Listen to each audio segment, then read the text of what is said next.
There is one big question in the Philippines disaster zones this morning. Where is the aid? Survivors can see international relief flights landing at Tacloban Airport, but food, clean water, and help still isn't reaching them. After days of desperate waiting, there's growing frustration and anger.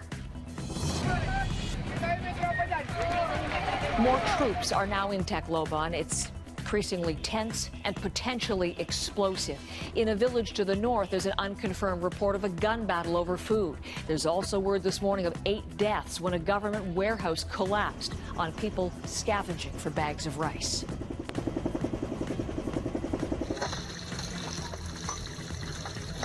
Inside the disaster zone, survivors are now digging up underground pipes and breaking them open to get water. 90% of the homes in Tacloban are destroyed. Officials say so far only 2 out of every 10 people are getting help.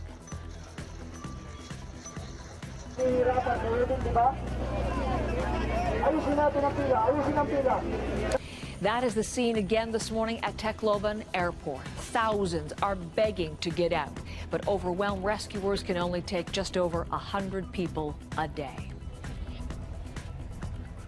Here in Tacloban, there's no food, water, so you cannot live here.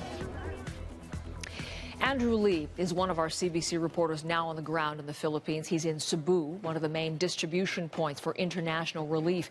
And he tells us this morning that just to the north of that city, children are lining the roads, begging for food and water.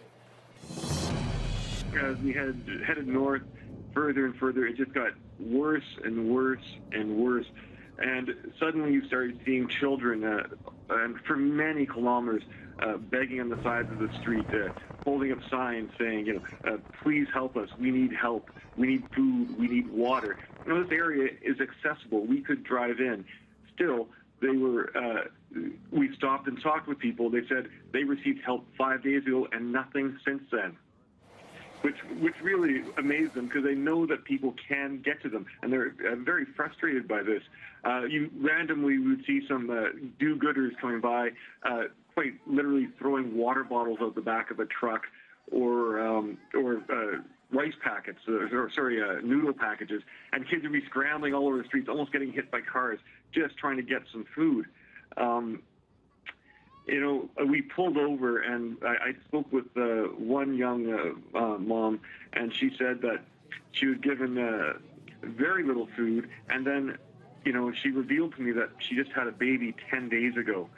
And I looked at the baby, and the baby was very, very red, and I put my hand on the baby's forehead, and the kid was burning up. I mean, the kid was just burning up. And it was something that really struck home for me, that this is a child that's at risk. The timing of the situation is terrible. The people, the area that we went to, most of them are sugarcane workers. They're some of the poorest people on the planet. These people had nothing. And when you go through them, now they have less than nothing. Now, they could theoretically go and buy supplies for themselves if they could get somewhere to buy them and if they had money, but they don't have any money. So the situation is incredibly dire.